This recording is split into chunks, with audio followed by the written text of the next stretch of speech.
이게 성소수자들의 이제 자녀였어요. 아빠 네, 커플. 아빠 커플.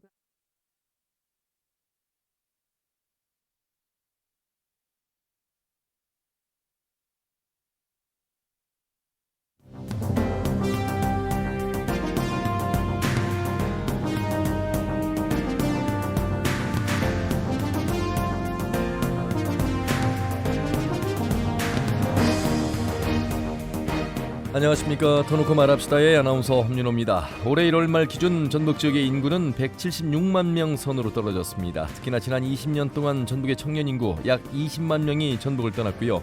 순유출 전체 인구에서 청년의 비율도 90%가 넘습니다. 자, 이런 상황이 지속된다면 저출생과 지역 소멸 등 전북의 성장의 위기로 이어질 수밖에 없겠죠. 그래서 청년들이 원하는 양질의 일자리 창출은 물론이거니와 중소기업의 일자리 미스매칭과 인력난을 해소할 정책 마련에 최선을 다해야 될 때가 왔습니다. 터놓고 말합시다. 오늘은 청년인구 유출 해법은 없나라는 주제로 함께하겠습니다. 청년들이 원하는 일자리 창출과 지역에서 청년들이 자리 잡고 지역의 주체로 거듭날 수 있는 방안들은 무엇인지 토론해 보도록 하겠습니다. 유튜브에서 터놓고 말합시다를 검색하시면 실시간 보기와 다시 보기가 가능합니다. 많은 의견도 올려주시길 바라겠습니다. 본격적인 토론에 들어가기 앞서 도민들은 전북의 청년인구 유출 문제를 어떻게 바라보고 계신지 김세별 리포터의 인서트로 함께 들어보시죠. 요즘 경기가 너무 어렵고 미래가 불안한 청년들은 더 많은 고민을 할 수밖에 없는 것 같아요. 전북 인구가 급속도로 줄고 있는 것도 청년층의 유출 원인이 크다고 보는데요. 타 지역으로 가고 싶지 않아도 대기업이나 취업 정보를 주시하다 보니까 자연히 떠나게 되는 것 같아요. 아이들이 취업준비생인데요. 걱정이 진짜 많아요. 특히 이제 지방대학을 나와서 내가 과연 좋은 일자리를 잡을 수 있을 것인가. 일단 지방은 기회 자체가 없다 보니까 친구들도 많이 수도권으로 올라가려고 하고, 특히 이제 중소기업이 워낙 많은 전라북도에서는 더욱 걱정이 크고 고민이 클 수밖에 없는데, 그렇다면 좋은 일자리를 어떻게 많이 만들고 또 성장시킬 수 있느냐, 이게 핵심인 것 같아요. 정부나 지자체에서도 복지 문제랄지 좋은 처우랄지 이런 것들을 좀 지원하고 뒷받침할 수 있는 것들이 좀 나왔으면 좋겠고, 워낙 기울어진 운동장이 있고 어린 시절부터 수도권으로 나갈 수밖에 없는 것 같은데요. 지역에서 할 수 있는 건 한계가 있기 때문에 정부가 균형 발전 차원에서 지역 기업의 세제 지원이나 기업 유치를 지원하는 게 우선이지 않을까. 지역에서도 청년 지원 사업을 펼치고 있는데 청년들도 그런 정책을 알아보고 정책할 수 있도록 노력했으면 좋을 것 같고요. 결혼도 하고 아이도 낳고 살 수 있는 환경이 기다라면 좋을 것 같다는 생각이 듭니다. 사내 복지 수준이나 주위의 시선도 무시할 수는 없는 것 같아요. 지역 내 기업들도 강소기업으로 커갈 수 있도록 노력하고 인식 개선을 통해서 지역에서 취업하고자 하는 청년들을 인정해주는 분위기를 만들어가는 게 제일 중요할 것 같아요. 네, 오늘 청년인구 유출과 일자리 지원에 대한 방안은 무엇인가라는 주제로 도민들의 의견을 들으셨는데 세 분 모시고 토론해 보도록 하겠습니다. 먼저 전라도 의회 선환희 도의원 오셨습니다. 어서 오십시오. 네, 안녕하세요. 네, 반갑습니다. 전라도 일자리 민생경제과의 김영식 과장님 어서 오십시오. 네, 안녕하세요. 예, 그리고 전북 청년경제인협회 이정훈 정책이사 어서 오십시오. 네, 안녕하세요. 잠시 후에 완주군의 권정희 청년정책팀장을 연결해서 균형교춘 정책으로 청년 인구가 늘고 있는 완주군의 사례도 짚어보도록 하겠습니다. 선환희 의원님 2014년부터 시작하셨는데 아직도 청년이세요. 그 당시 얼마나 최연소로 시작을 하셨으면 대단하십니다. 정말 심각한 문제는 지금도 전북도의회에서 최연소를 맡고 있습니다. 시의원 최연소인데 도의원도 지금 뭐 최연소. 제가 9년 차인데도 최연소로 당선됐습니다. 그 말씀은 아직도 청년이시고 청년에 대한 고민으로 활동을 많이 해오신 대표 정치인, 이렇게 뭐 우리 전라도 안에서는 이름을 붙여드려도 괜찮다는 의미로. 그렇게 말씀해 주시면 너무 영광입니다. 청년 더불어민주당 선대 공동위원장도 지내셨는데 어떠세요? 이 9년이란 시간 동안 청년을 대변해온 활동의 어떤 변화라올까, 성과라올까?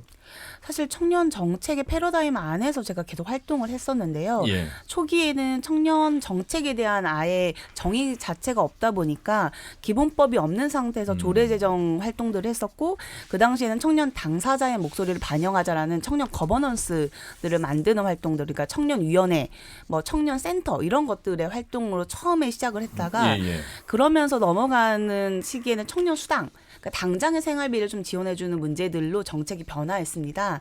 이제 그러고 나서 요즘에 최근의 변화들은 청년의 목돈 마련, 그리고 청년의 주거 문제 이렇게 장기적으로 청년의 삶을 안정적으로 만들어주는 정책으로 좀 변화를 많이 했는데요. 그 안에 이제 지속적으로 활동하면서 가장 큰 청년 정책의 변화라고 본다면 청년의 문제를 일자리 문제로 국한했던 것들을 주거, 교육, 건강, 복지 문제로 다양한 문제로 변화시켰다는 것, 그게 사실 저의 9년 동안의 활동이고 그렇게 많은 청년 정책의 변화들이 있었다고 좀 말씀드릴 수 있을 것 같습니다. 그러니까 과거에 청년하면 어른의 시각, 기성세대 시각에서 바라봤잖아요. 이 정도면 되잖아. 뭐 이거 고민하는 거 아니야? 그러니까 건강한 신체가 있는데 왜 네. 일을 못해? 네. 약간 이런 거였죠. 그런데 막상 청년들의 목소리에 귀를 기울이다 보니 우리가 청년들을 지금 잘못 파악하고 있구나. 그래서 어찌 보면 조례도 필요하고 이 담당하는 정책과도 필요하고 이런 거잖아요. 그 당시에는 청년 개인의 문제, 그렇죠. 일자리가 없는 걸 개인의 문제로 봤지만 지금은 사회 구조적 문제로 변화하는 시각들이 생긴 것 자체가 굉장히 큰 의미라고 봅니다. 예. 도청의 김영식 과장님 모셨습니다. 물론 이제 청년 정책과도 지난해 조직 개편으로 신설이 돼서 그 과에서도 많은 역할을 합니다만 오늘은 아무래도 일자리 관련된 이야기를 좀 더 하려다 보니 김영식 과장님을 모셨는데 그만큼 행정에서도 청년을 바라보는 시각이 많이 이제 변화했다. 실질적인 청년의 목소리를 귀담을 수 있는 그런 정책, 조례로 가야 된다는 방향성에서 진행을 하고 있다. 이렇게 좀 이해가 됩니다. 네, 그렇습니다. 전라북도가 이제 청년 정책과라는 신설 부서를 만든 것도 청년 정책의 중요성을 그만큼 인식하고 있다고 생각해 주시면 되겠습니다. 예. 지금 김관영 민선 8기 체제에서 기업 유치에 힘을 기울이고 있고 또 경제 활성화에 많은 집중을 하고 있습니다. 그래서 우리 도내에 기반을 하고 있는 새로운 산업의 어떤 구축을 위해서 많은 기업들이 뛰고 있는 가운데 우리 청년 정책과 또 청년들의 일자리 취업 지원에 관련해서 조금 더 과거와는 달리 포문이 좀 많이 열려 있다 이렇게 봐도 되겠습니까? 네, 그렇습니다. 전라북도가 민선 8기 들어서 가장 중요시하는 분야도 역시 경제 활성화 분야입니다. 예. 대표 공약이 5개 대기업 계열사 유치 부분도 미래성장 주도 기업을 전략적으로 유치해서 궁극적으로는 전북 도민 경제 부흥이라는 목표를 이루고자 하는 것인데요. 이러한 부분도 양질의 일자리 창출로 이어져서 청년들이 전북을 떠나지 않고 정착할 수 있도록 하는데 무엇보다도 중요한 요소라고 생각하기 때문에 그렇습니다. 예.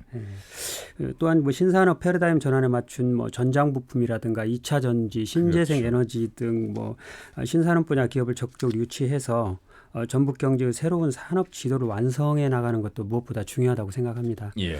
더불어서 지금 이제 김관영 지사님께서 가장 중요한 것은 기업을 유치하는 것도 좋지만 현재 있는 그 기업에 대한 지원도 매우 중요하기 때문에 이 부분에 대해서 공무원들이 전담해서 할 수 있도록 1기업 1공무원제를 실시해서 기업의 애로사항을 적극적으로 해소해 나감으로써 더 나은 일자리를 보다 많이 창출하는데 전북 경제 그 활력을 제고해 나갈 수 있도록 노력하고 있는 상황입니다. 다양한 분야의 어떤 기업 시장 속에서 새로운 신산업은 전장 부품이나 2차 전지, 신재생 에너지. 아울러서 이제 우리 지역의 대학에서도 이러한 분야의 일자리 취업할 수 있는 인재를 준비하는 것도 아울러 숙제가 되겠습니다.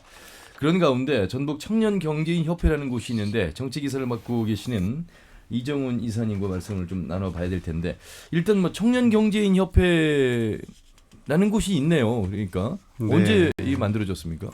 저희가 저희 협회는 처음에는 독서 모임으로 시작을 했어요. 네, 독서 모임으로 이제 시작을 해서 이제 책을 읽고 나서 이제 서로 교류하면서 우리가 같이 이런 문제들을 한번 해결하면 어떨까라는 그런 이제 고민에서 시작된 거고요. 예. 그러다 보니까 이제 대부분의 모여 있는 사람들이 이제 청년이었고.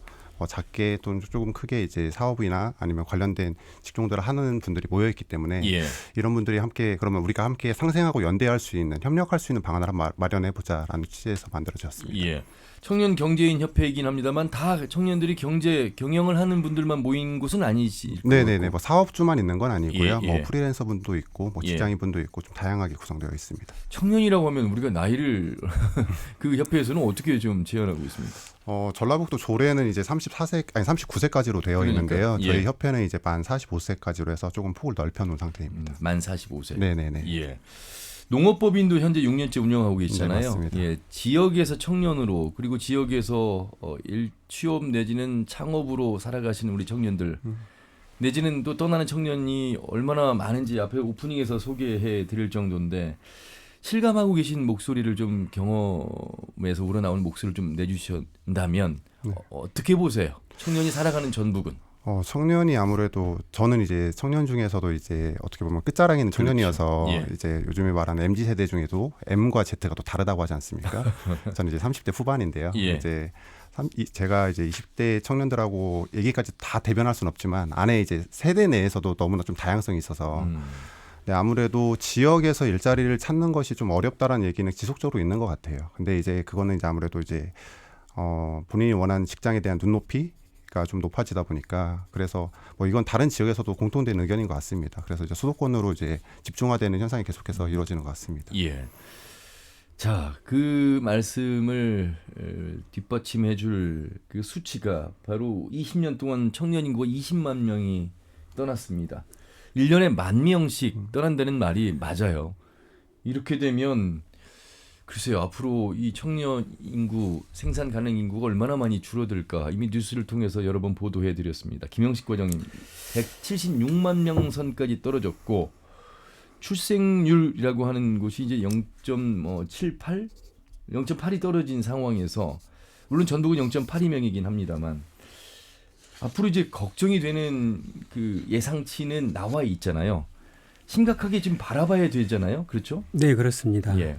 잘 아시다시피 전라북도 인구가 최고로 정점을 찍었던 시기는 1966년도에 250만 명까지 올라갔던 때가 있었는데요. 예. 그 이후로 이제 지속적으로 감소해서 21년도에 이제 180만도 분구이 되고 현재는 그냥 176만 명대를 유지하고 있는데 청년 인구가 현재 그래서 한 그러니까 우리 조례상에 나와 있는 인구를 한 41만 명을 집계 되고 있고 이게 한 23% 정도를 차지하고 있습니다.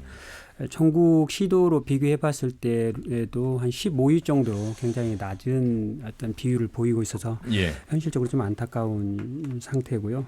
또 작년 말 대비해서도 청년 인구만 한 15,000여 명 정도가 감소해서 전체 인구 감소폭의 한 90%를 차지하고 있다는 부분은 그만큼 감소했다는 것은 떠났다는 얘기죠. 그렇습니다. 그만큼 좀 심각하게 바라봐야 될 때가 아닌가 이렇게 생각이 됩니다. 뭐 그런 면에서 보면은 또 이제 전체 전라북도 이제 14개 시군 중에서 뭐 전주시만 제외하고 나머지 13개 시군이 사실 이제 소멸 위험지역으로 이미 이제 분류가 됐고 뭐 일단 시 지역을 제외한 또 7개 시군은 소멸 고위험 지역까지 이렇게 대기되고 있어서 청년 인구 이런 감소가 지방 소멸을 좀 가속화하는 요인까지 가져오고 있다는 부분이 좀 안타까운 현실입니다. 예. 선환희 의원님, 이게 이제 그 선환희 의원님의 뭐 선후배, 그러니까 선환희 의원님은 우리 지역에서 이제 중고등학교, 대학을 다 졸업하고 공부를 하시고 정치에 이제 입문해서 걸어오셨잖아요. 네. 떠나는 청년 주변에 동년배가 이렇게 많다는 거 실감하십니까? 왜 떠난다고 이렇게 물어보기도 하시잖아요. 사실 이전에는 그러니까 오히려 제 또래는 200만 원에서 250만 원 정도 받는다면 서울로 가고 싶다라는 의견이 있었다면 지금은 사실 일단 서울인 거예요. 일단 수도권인 거예요. 우선 뭐 그냥 다른 거 생각해 볼 것도 없이. 네, 그렇죠. 근데 또 지표를 보면 이거를 사실 객관적 지표지만 상대적으로 생각하기가 좀 다를 수 있는데요. KDI 지표를 봤을 때는 저희 전라북도 내에서 전라북도에 있는 청년들이 대학을 진학하는 비율이 59.5%. 그러니까 10명 중에 6명은 다 전북권의 대학을 가고요. 그 중에 50%는 전북에 남아요. 근데 그게 그러면 3명 남는다는 건가? 10명 중에 6명이 전북으로 진학을 하고 그중에 절반이 전북이 남으면 3명 정도 남는 거죠. 근데 사실 이 지표를 보면 일단 청년들이 이동한다는 거는 저는 막을 수 없는 현상이라고 보긴 합니다. 왜냐하면 시대적 변화도 그렇고 일단 스펙을 쌓거나 하는 과정들, 그리고 경험을 쌓고 내려오는 경력의 과정들, 커리어를 쌓아야 되는 게 굉장히 청년들에게 중요한 문제이기 때문에 근데 저는 사실 이 탈전북에 대한 문제에 대해서 조금 더 다르게 본다면 지방소멸 다시 생각해야 된다고 봅니다. 다시. 지방소멸이란 말을 계속 한다면 소멸될 지방에 누가 오겠습니까? 누가 남고 싶겠습니까? 그렇네 또. 예. 근데 그 팩트이긴 하잖아요. 그런데. 아니요, 그렇죠. 10년 전에 이미 굉장히 화제가 돼서 지역소멸이 굉장히 위기다라고 갖고 온 일본의 용어였죠. 그런데 그 용어를 10년 동안 저희가 쓰고 있으면서 사실 위기를 강조하지만 그 위기에 대응하는 정책들은 굉장히 그 위기를 따라잡지 못했어요. 하지만 용어적인 문제로는 청년들이 바라보기에 이전의 전라북도의 이미지를 생각한다면 굉장히 낙후된 지역에서 지방소멸 위기까지 갖고 오는 지역이 된 거죠. 저는 우리의 용어들을 이렇게 쓴다고 할 때 예. 전라북도에 그러니까 새롭게 변화할 수 있는 계기가 없는 거예요. 청년들 입장에서는 어차피 여기에서는 기회 자체가 없게 느껴지는 거죠. 그럼 지방 부활, 지방 재생 뭐 어떤 좀 긍정적이고 그래서 희망적인 일본은 예. 지역 부활, 뭐 지역 활력 이런 그렇죠. 용어로 바꿔서 쓰기 시작했어요. 그러니까 용어가 바뀐다고 되는 것은 아니고 실질적인 정책이 현실화돼야 되잖아요. 예를 들면 네. 99%가 중소기업인 우리 지역의 기업 현황에서 일자리가 없다? 그런데 기업들은 사람이 없다 얘기하잖아요. 그러면 그 미스매칭을 어떻게 연결시킬 것인가가 행정에서 대학에서 기업에서 고민해야 될 숙제인 거잖아요. 하지만 중요한 문제는 예. 저출산이라는 말을 쓰다가 이제 저출생이라고 쓰죠. 그렇죠. 왜냐하면 여성이 아이를 낳는 문제가 아니라 그렇죠. 함께. 왜 아이가 네. 왜 안 태어나냐, 왜 아이를 낳지 않느냐로 바라보는 관점이 시각이 달라지는 그렇죠. 거잖아요. 예. 저는 그래서 이제 계속 탈전북, 지역 소멸 이런 위기를 계속 조장하기보다 실제 우리가 기후 지역으로 바라볼 수 있는 용어와 실제 그 정책이 나서야 되는 거고 정말 이 지역이 오면 실패에도 다시 도전해 볼 수 있는 지역이라는 기회를 부여할 수 있는 이미지를 우리가 갖추지 않으면 지역의 청년들은 당연히 떠나야 할 지역으로밖에 생각할 수 없을 거라고 봅니다. 그러니까 이제 일자리 얘기나 이런 건 뒤에 나올 거라서 예, 네. 제가 여기서 좀 정리를 하겠지만 좀 그런 문제 그리고 또 하나는 사실 지역의 청년 유출은 다 고민하지만 부모님들의 입장에서는 자녀가 서울로 가는 걸 굉장히 원하시죠. 그러니까 되게 아이러니한 문제인 겁니다. 잘 가면 그럴 수 있습니다만 가서 또 고생할 수도 있는데 네, 하지만 그럼에도 불구하고 여기 있는 것보단 나아라고 생각하는 견해가 더 많다. 그렇죠. 예. 자녀는 어쨌든 사람은 서울로 보내야 한다는 게 여전히 인식이 있기 때문에 이런 여러 가지의 생각의 간극을 좁히는 것들은 저는 좀 여러모로 우리가 이 지역에 대한 위기, 인구의 소멸에 대한 위기를 일단 우리나라뿐만 아니라 전 세계적으로 이걸 예. 인정하고 다시 한번 돌이켜봐야 된다라는 생각이 알겠습니다. 자, 그런데요, 여러분. 도의 청년 인구가 40만 명인데 1년에 10,000명씩 떠나면 40만 명의 10,000명은 이렇게 많은 건 아니에요. 또 퍼센트지로 보면. 그러니까 그 말씀은 떠나지 않는 청년이 더 많고 떠나지 않아도 되는 충분한 이유가 분명히 있을 거예요. 물론 참고 살기도 하겠지만 그런 면에서 청년경제인협회의 이정훈 이사님 그래도 살 수 있어. 이곳이 또 갖고 있는 장점이 있어. 지역 그래 어려움은 있지만 그래도 잘 생활할 수 있는 독립할 수 있는 오히려 더 큰 토대는 여기가 더 잘 마련될 수 있어라고 하는 장점 측면에서 한 말씀을 해주신다면. 장점이요. 저는 네. 이제 아무래도 제 개인적으로 말씀드리면 이제 저는 다른 지역에 살지는 않아봐서 예. 그러다 보니까 다른 지역과 뭐 제가 살아봤던 경험상으로 말씀드리기 좀 어려울 것 같은데요. 네네. 그 얘기 앞서서 제가 다른 지역들을 전체적으로 보면 뭐 전라북도도 마찬가지지만 어느 지역이든 간에 거점 도시가 있고 거점 도시가 지역에 있는 시군에 있는 인구들을 빨아들이는 전주가 지금 뭐 네, 다른 그렇죠. 13개 시군에 네, 청년들이 거기에 그렇게 유입되는 경우가 전주 같은 경우에 전주로 말하면 유입이죠. 그런 경우가 제일 많고요. 예. 충청 같은 경우 뭐 대전이 될 수 있고요. 전남 같은 경우 광주가 될 수 있겠죠. 그러면 전주는 또 어디로 가느냐? 전주는 이제 충청이나 경기나 수도권으로 가게 되고. 예. 네, 그러면 그쪽에서 점점 이제 깔때기처럼 모이는 현상이 발생이 되는 것 같습니다. 그러다 보니까 앞에서 선한희 의원님께서 말씀하셨던 내용들도 저도 공감하는데요. 전라북도에서 기업인 입장에서 본다고 하면 아무래도 조금 더 여유로움은 좀 있는 것 같습니다. 이게 수도권에 비해서는 아무래도 경쟁이 그만큼 치열하진 않는 것 같아요. 뭐 예를 들어서 전주에서 주거를 누릴 수 있는 환경도 수도권에 비해서는 조금 더 그렇죠. 집값도 좀 더 싸고요.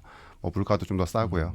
대신에 청년들이 느끼기에는 아무래도 기회가 좀 더 많다 보니까 예. 수도권에서 누릴 수 있는 뭐 더 큰 회사를 들어갈 수 있는 기회 또는 더 좋은 집에 살 수 있는 기회, 더 좋은 사람들과 어울릴 수 있는 기회. 서울에서 태어난 것도 스펙이라는 얘기가 있습니다. 네, 그런 말도 있는 것처럼 저희가 현실적으로 앞에서 말씀하신 것처럼 받아들일 건 받아들이고 인정할 건 인정하면서 대안을 마련해야 되지 않나라고 생각합니다. 과거에 이제 이촌 현상, 산업화 때문에 돈을 벌러 다 농촌을 떠나야 됐던 전체적인 산업의 흐름의 시대는 이해가 됐습니다만 지금은 이제 스마트 시대고 교통이 아주 발달한 시대 속에서 그래도 인서울이어야 하느냐. 지금 뭐 우리 혁신도시의 공공기관 13개가 다 내려와 있고 앞으로 또 2차 공공기관도 내려오고 전혀 불편함 없이 살아가고 있는 이 지역이라는 아직도 그렇지만 지역을 바라보는 고정관념은 긍정적이지 못한 속에서 우리 젊은 세대인 청년들도 일단 인서울에 대한 동경을 갖고 있는 현실 속에서 진짜 현실은 그런 것일까에 대한 고민은 조금 더 논의를 해봐야 되겠고요. 김영식 과장님, 네. 결국에 일단 1차적으로는 그러니까 일자리 문제가 가장 큰 어떤 떠나는 근본적인 이유라고 좀 봐야 되는 상황인 것 같아요. 그렇습니까? 네, 뭐 큰 방향에서 그렇게 볼 수 있고요. 청년들이 전북을 떠나는 이유는 뭐 참 다양한 원인은 있을 수 있습니다. 그 20대에서 40대를 대상으로 전라북도 인구정책 실태 조사를 한 내용을 보면은요. 전북 도민의 타시도 전출 이유 중에 34%가 취업을 이유를 들었고요. 아, 제일 높네요. 네, 자녀 교육 부분이 한 24%, 문화, 여가, 인프라든가 이런 부분의 18% 순으로 나타난 바 있습니다. 그래서 결국 이러한 부분들은 열악한 산업 기반과 취약한 경제 구조에 따른 양질의 일자리 부족, 또 교육과 문화, 또 의료기관 등 생활 인프라 등이 부족한 그 요인이 크게 작용한 것으로 볼 수 있거든요. 그래서 우선적으로 그런 차원에서 청년들이 좀 떠나지 않고 지역에 정착하도록 하기 위해서는 무엇보다도 양질의 일자리 창출이 가장 중요하다.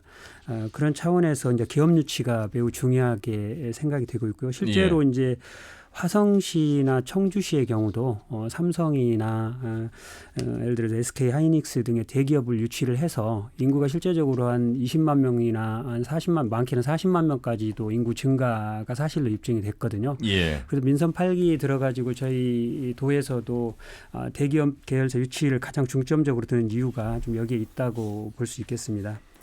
또 이제 국가적 차원에서도 사실 이제 지역 균형 발전의 불균형 문제를 해소하기 위해서 교육과 문화라든가 이런 여러 가지 인프라, 생활 인프라 등도 어떤 지역 간 격차를 해소할 수 있도록 적극적으로 지원을 이끌어내고 국가적 차원에서도 관심을 가질 수 있도록 우리가 노력하는 게 좀 필요하고요. 전라북도 차원에서도 이러한 부분에 있어서 다각적인 노력을 전개할 필요가 있다고 생각이 됩니다. 뭐 여러분 아시는 것처럼 100대 기업이 전북에 한 곳도 없고요. 1000대 기업 중에 본사를 둔 곳이 12곳밖에 없습니다. 아울러서 뭐 IT 기업이라든지 여러 기업의 환경이나 구조가 뭐 수도권에 비해서는 부족하고 열악한 건 사실입니다만 그래도 숨어있는 히든 기업들, 챔피언 기업들이 또 많고 대기업과 중소기업의 시작점은 다르나 누가 오랫동안 기업에서 성장하면서 갈 수 있느냐에 대한 또 장단점은 분명히 다릅니다만 바라보는 시각 구조는 여전히 대기업이 또 인서울에 있는 것 같습니다. 이정훈 이사님은 6년 동안 농업법인 하시는데 이게 농도고 또 뭐 농촌지능청이 들어와 있고 또 식품 클러스터가 들어와 있고 농업 관련된 사업을 하는데 굳이 인서울을 해야 되나 이런 생각이 들 정도인데 어떠세요? 지역에서 관련된 일을 하고 계시는데. 저 같은 경우는 이제 농업법인을 하다 보니까 이제 전라북도가 이제 특화 산업 중에 하나가 농생명이지 않습니까? 네, 그러다 보니까 저는 만약에 다른 지역에 있다 하더라도 전라북도 농생명 산업을 하기 위해서는 적합한 도시이지 않나라는 개인적인 생각은 있습니다. 네. 그러니까 그 관련된 도의 특성을 잘 살펴서 내가 취업을 하거나 창업을 하는 데 있어서는 또 오히려 장점도 많다 이런 말씀이시잖아요. 그렇죠. 예를 들어서 IT 기업 같은 경우에는 지역에서 개발자를 구하기가 너무 어렵거든요. 그러면은 당연히 서울에서 창업을 할 수밖에 없고 그래야만 그쪽에서 생기는 네트워크를 통해서 또 투자를 받고 기업이 성장하기 때문에 이제 기업마다 그 지역마다 아무래도 산업 구조가 조금씩 다르기 때문에 거기에 대한 특성마다 좀 차이는 있는 것 같습니다. 도의회 차원에서 그래서 여러 가지 이제 기업하기 좋은 전북 연구에도 만드셔서 활동도 하셨는데 지금 김관영 지사께서 이제 대기업 5개 유치를 슬로건으로 내세우셨고 열심히 뛰고 있습니다.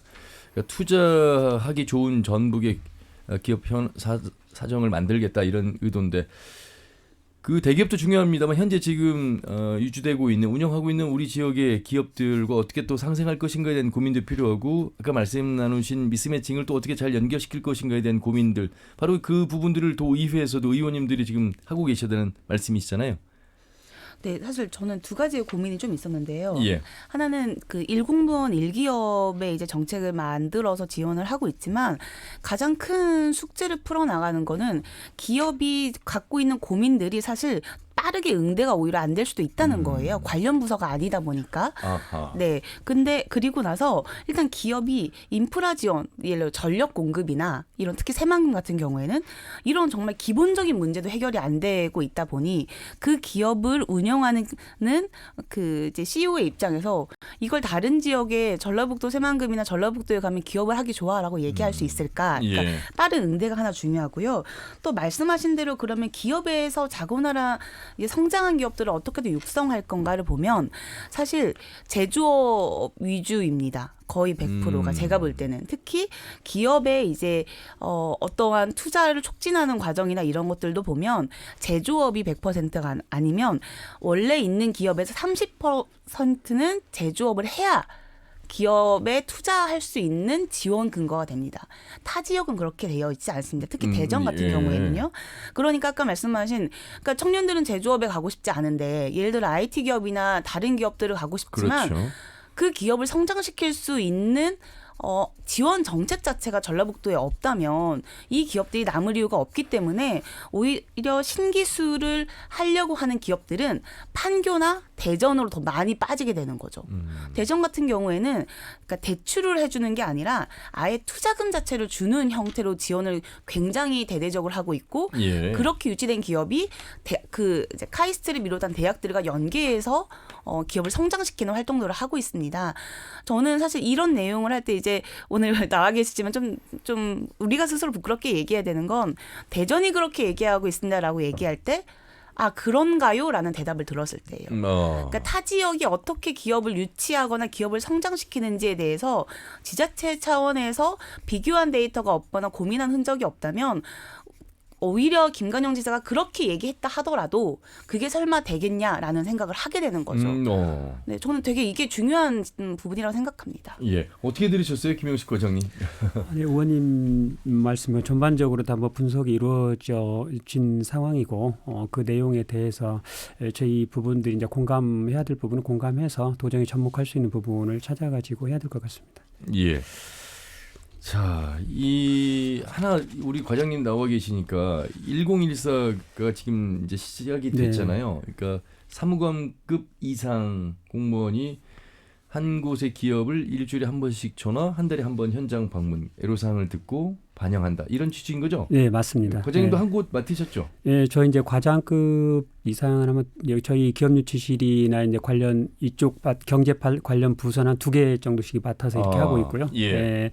사무관급 이상이 주로 하고 있고 저희 뭐 기업유치나 미래산업 농식품 쪽은 원래 이제 그 분야가 이제 관련 경제 분야이기 때문에 일부 이제 그 아마 그 뭐 7급 이상, 6급 정도 직원들도 병행해서 이렇게 일공무원 이렇게 맡아서 하고 있는 것으로 이렇게 알고 있습니다. 어떠세요? 이렇게 현장에 가셔서 그 선한희 의원님은 이제 전문성이 오히려 없는데 도움을 잘 줄 수 있을까? 라고 하는 부분들에 대한 지적도 있습니다만 실제로 이제 만나고 또 현장을 가보시면서 그래도 이제 관심을 갖고 공부도 하게 되잖아요. 네, 맞습니다. 의원님 지적하신 대로 전체적인 공무원들이 종합행정을 하고 있기 때문에 일부 기업에 따라서 이제 다 특성이 다 있어서 전문성을 가지고 접근하는 데는 한계는 일단 있습니다. 그렇지만 실질적으로 이제 기업의 애로사항이라든가 이런 부분들을 저희가 접수하게 되면 그 부분을 종합적으로 기업 애로 해소 지원단에서 취합을 하고 이 부분을 관련된 뭐 분야의 이제 담당 부서들이 또 별도로 있거든요. 그 관련된 부서에 신속하게 전달을 해서 그 분야에 대한 해결이 모색될 수 있도록 함께 병행해서 추진해 나가고 있습니다. 네. 이정훈 이사님은 농업법인에 직원이 몇 분이나 계세요? 저희 2명 있습니다. 2명. 2명에서도 가능합니까? 어떤 게 맞습니다. 농업법인을 운영하는 데 있어서. 대표자가 농업인이고요. 네, 지분 중에 이제 10% 이상을 가지고 있는 게 원래 이번에 좀 바뀐 걸로 알고 있는데. 만약에 인력이 더 필요해서 인력을 채용해야 된다면 그 인력난에 고민하고 있는 다른 기업들과 같은 고민을 하셔야 되는지 아니면 전혀 걱정이 없는 것인지.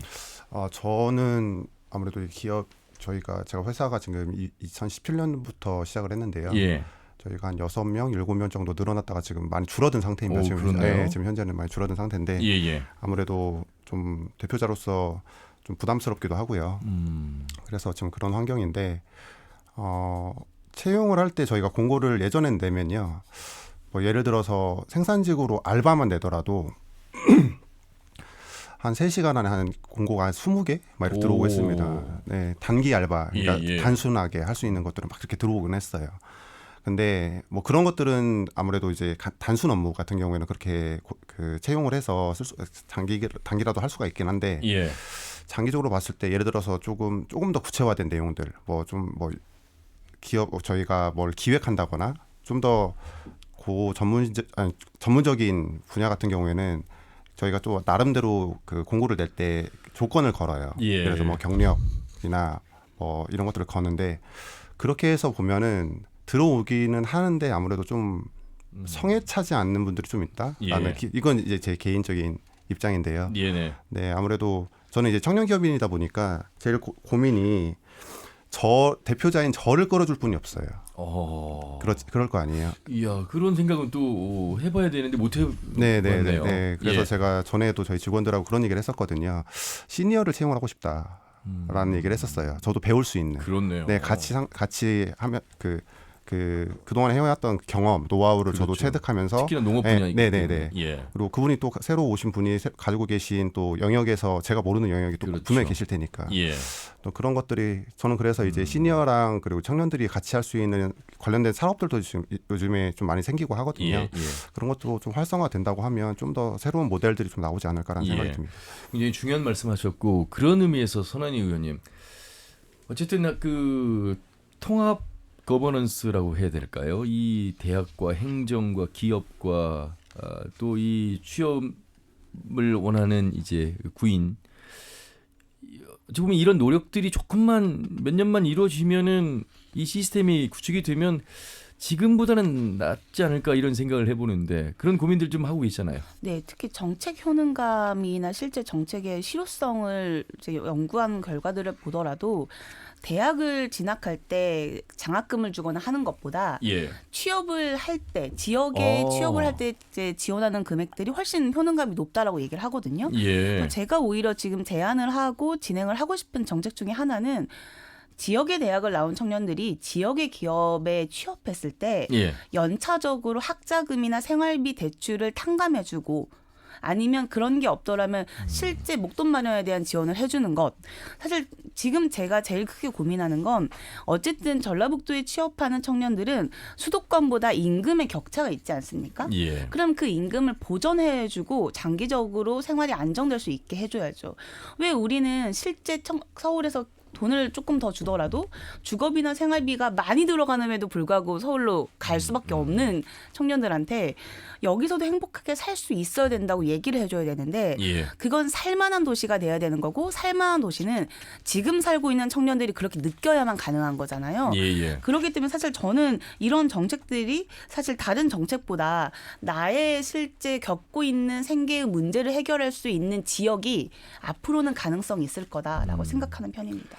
그 일종의 청년들의 고용 보조금이 기업에 그러니까 고용보조금이 형태가 좀 많이 바뀌긴 현재는 했지만 그래도 지금도 기업에 지원해서 청년들에게 내려가는 형태이기 그렇죠. 때문에 예. 이제 그 안에서 이제 기업주가 뭐 좀 이런 여러 가지 부정적인 일들도 있고 하는데요. 예. 저는 근본적으로 청년을 직접 지원하는 형태가 가장 정책의 효능감은 좋다고 생각합니다. 예. 네, 저도 그 서 의원님 얘기에 좀 첨언을 드리자면 제가 2021년도에 전국을 돌면서 이제 청년들하고 만나는 기회가 좀 있었어요. 예. 그때 만났던 이제 관련된 그 담당 공무원분들 그리고 이제 청년분들이 공통적으로 했던 지역에 계신 분들이 공통적으로 했던 얘기가 지역에서 이제 아까 말씀하셨던 임금 이런 것들을 어떻게 해결할 그 격차를 어떻게 해결할 수 있냐라고 해서 가장 선호했던 사업들이 몇 개 있습니다.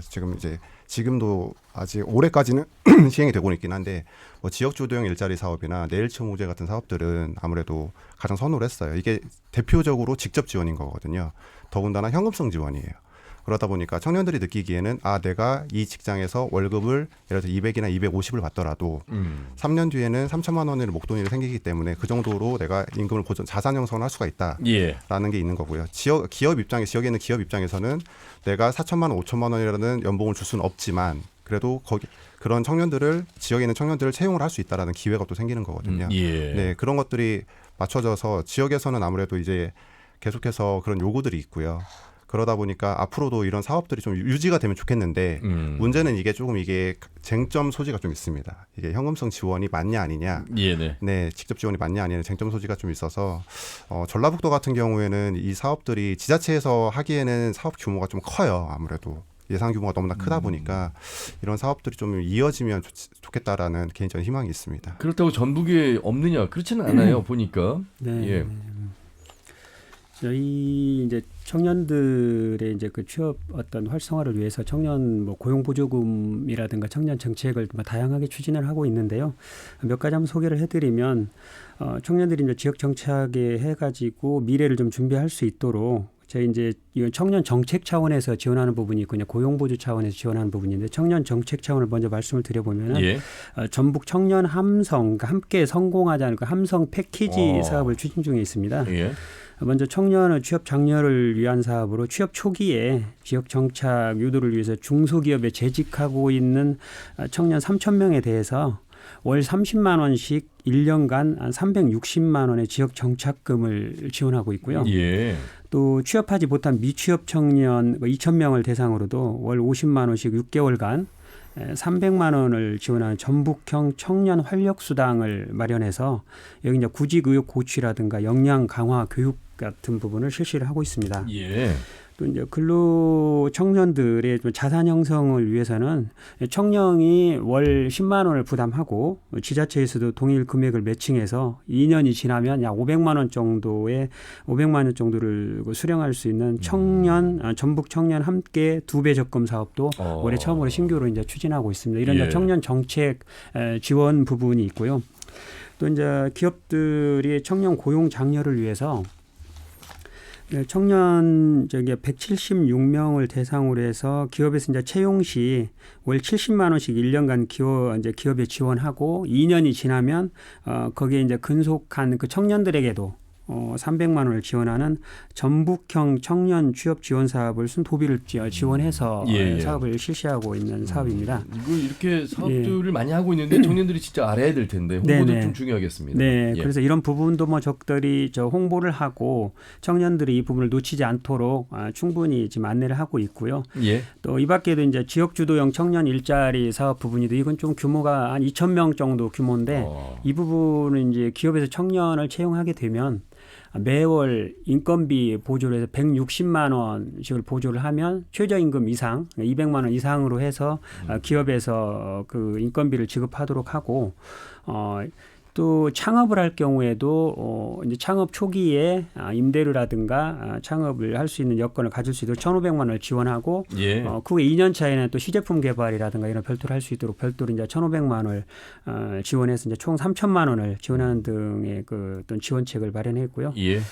올해는 이제 또 특별히 구직을 단념한 또 청년들이 있거든요. 최소한 6개월 이상 한 480명에 대해서도 자신감을 회복하는 프로그램이라든가 취업 역량 강화 등을 통해서 이런 취업 지원을 해나갈 그런 계획을 가지고 있습니다. 도청 홈페이지에 들어가면 이 청년 지원 사업들을 좀 볼 수가 있죠. 홈페이지에도 찾아볼 수 있고요. 이제 다양한 우리 그 경제통상진흥원이나 또 일자리센터나 이런 부분들을 활용하면 되고요. 또 이제 국가적 차원에서도 이제 별도로 시행하는 사업인 경우 고용부 홈페이지를 활용해서도 충분히 할 수 있습니다. 자, 오늘 터놓고 말합시다는 청년 인구 유출 해법은 없나라는 주제로 함께하고 있습니다. 전라북도 일자리 민생경제과의 김영식 과장, 전북 청년 경제인협회 이정훈 정책이사, 전라북도 의회 선환희 도의원과 함께하고 있습니다. 여러분께서는 유튜브를 통해서도 실시간 보기 또 다시간 보기가 가능합니다. 자, 이번에는요 완주군 권정희 청년정책팀장을 연결해서 완주군의 좋은 사례를 살펴보도록 하겠습니다. 세 분도 함께 들어주시길 바라겠습니다. 팀장님 수고 많으십니다. 네, 안녕하세요. 완주군 지역활력과 청년정책팀장 권정희입니다. 완주군의 인구수가 계속 늘고 있고 특례시 관련 준비도 좀 이야기가 나오고 있어서 거의 10만 명 돌파를 눈앞에 두고 있다는 소식인데 전해주시죠. 완주군이 지금 지난해 12월 말 기준으로 완주군 인구수가 92,422명에서 2021년에는 93,342명 대비 1,280명이 증가하였고요. 반면 같은 기간에 전라북도 전체 인구는 178만 6,855명에서 176만 9,607명으로 1만 7,248명이 감소된 것으로 집계되었습니다. 예. 그 도내 14개 시군 중에서 인구가 증가한 곳은 완주군과 김제시 두 곳뿐입니다. 예. 자, 그러면 청년 인구 증가와 더불어서 어떻게 인구가 이렇게 늘었을까? 역시 귀농귀촌 활성화에 대한 정책의 결과이지 않을까? 좀 소개를 듣도록 하겠습니다. 네, 청년 인구 증가 요인으로 봤을 때 이제 삼봉 주거단지나 신규 공동주택 공급으로 인한 청년층의 주거 문제 해소, 그다음에 귀농귀촌 활성화 정책, 그다음에 월세 지원이나 신혼부부 대상 결혼 축하금 지원 등의 각종 지원 정책이 뒷받침되어 가지고 예. 청년 인구 증가로 이렇게 이어지게 된 것 같습니다. 예. 사실 그런데 이러한 정책들은 다른 지자체에서도 하고는 있잖아요. 그 어떤 차별화가 좀 있을까요? 네, 저희는 지금 2016년도부터 저희 완주군은 청년 완주 점프 프로젝트라는 것을 만들어가지고 예. 이후에는 2019년도에 또 한 단계 더 업그레이드해서 청년 완주 점프 업 프로젝트를 만들었어요. 예. 네, 그래서 청년층 유입을 겨냥해서 주거 정착이나 소통 교류 복지 이렇게 다양한 분야를 아우르는 사업을 확대해서 지금까지 발전시켜서 추진해 오고 있거든요. 예.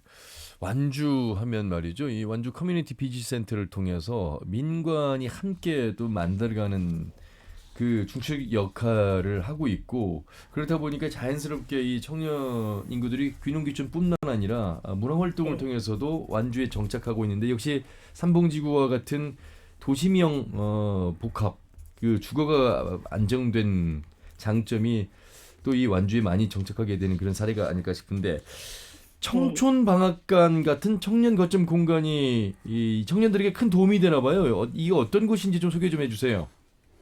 네, 청촌 방앗간은 청년 완주 점프업의 대표 정책 중에 하나인데요. 예.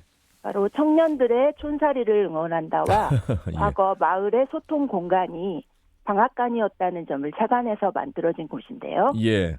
네, 이곳은 현재 청년들로 꾸려진 협동조합이 지난해에 완주군으로부터 민간 위탁을 받아서 운영하고 있는 정부 사랑방입니다. 예. 네, 2019년 개소 당시에는 2명의 청년으로 시작해서 청년 스스로가 기획해가지고 방앗간 식탁이라는 프로그램을 탄생시키기도 했는데요. 예. 그래서 이제 1인 가구 청년이 많은 요즘에 공유 주방을 활용해서 저녁 시간에 청년들이 함께 모여서 밥을 해서 먹기도 하고, 그런 과정에서 서로에게 이제 어떤 특별한 능력이나 이런 걸 발견해서 미싱 강사 수업도 연결해가지고 거기서 지역 사회와 자연스럽게 연결이 이루어지게 되기도 했고요. 예. 단순히 뭐 청년들이 들어오는 것이 어떤 청년들만 살기 좋은 고향이 아니라 주민들과 소통하면서 역시 큰 도움도 받고 활력도 더 살아나고 문화자원으로 성장할 수 있는 그런 공간으로서의 역할을 하고 있는 거잖아요.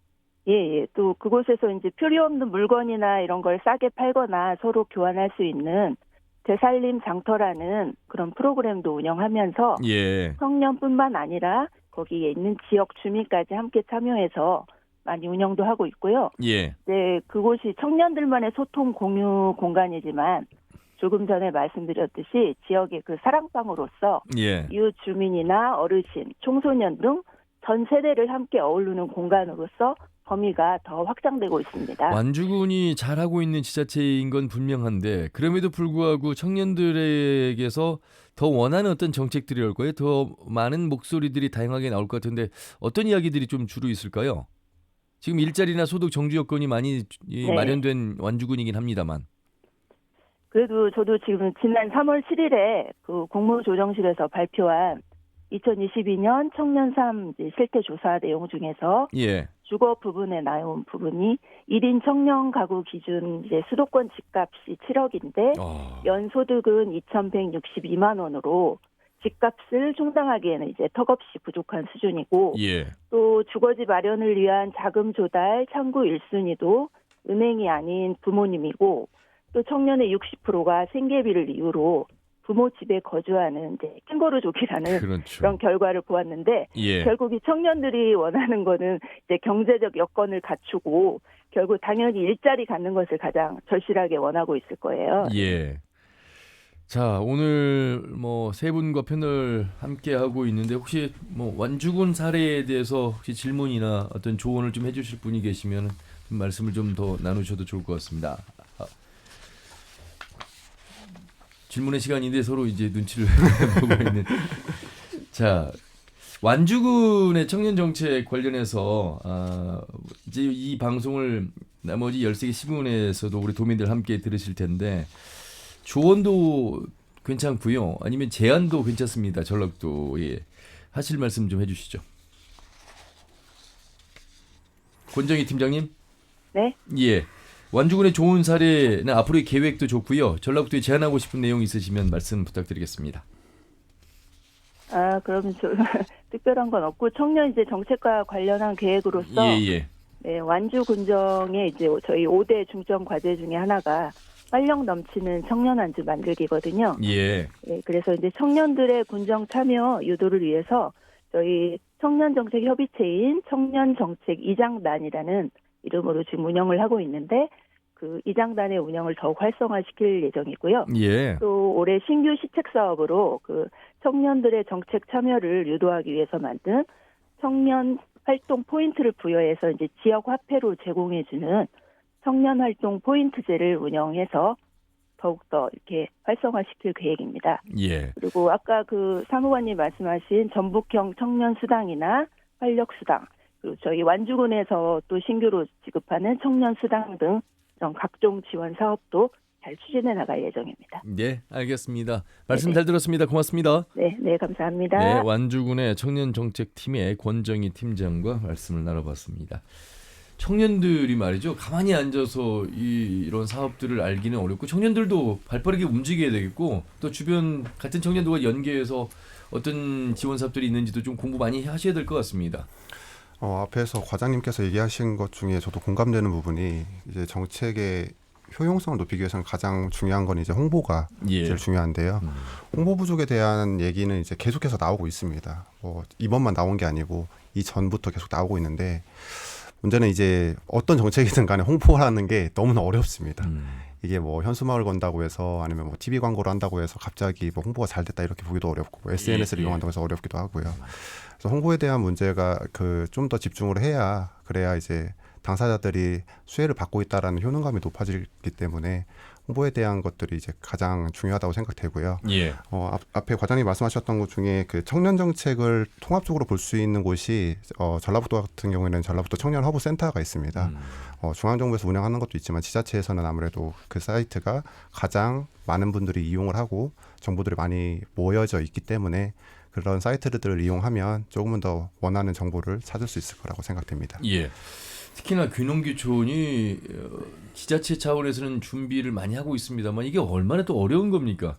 현실적으로 준비가 안 돼 있는 또 목소리도 많이 나오고 있거든요. 선한 의원이 그런 면에서 조금 더 많은 프로그램과 어떤 지원의 연속성을 더 지자체 차원에서 준비를 좀 해야 될 것 같아요.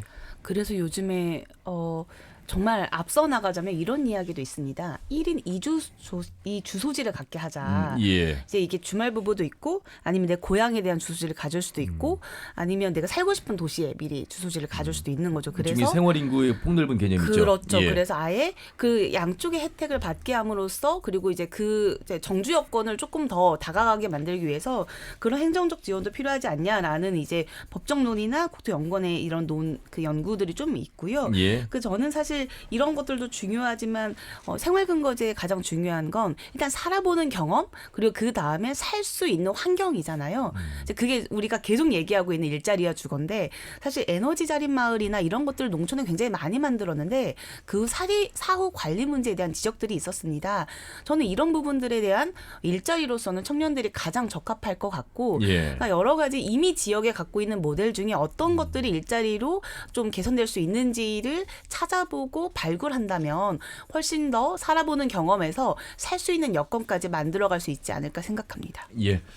자, 우리가 뭐 이 짧은 시간 안에 우리 청년들의 폭넓은 이야기를 다 다루기는 한계가 있습니다. 하지만 무엇을 고민하는지 하나하나 작은 것부터 살펴보는 그런 말씀의 시작이라고 생각하면서 도 차원에서 또 청년 차원에서 의회 차원에서 하실 말씀 마무리 이 말씀으로 차례대로 좀 들어보도록 하겠습니다. 도의 우리 일자리 민생경제과의 김영식 과장님. 네, 오늘 뭐 여러 가지 말씀 나오시는 것 중에 뭐 다양한 각도에서 여러 가지 내용이 나왔다고 생각이 되고요. 저희 입장에서는 이제 뭐 이게 청년 정책이라는 청년이 지역을 떠나가는 이유를 그 단편적으로 청년만 볼 것인가에 대한 부분은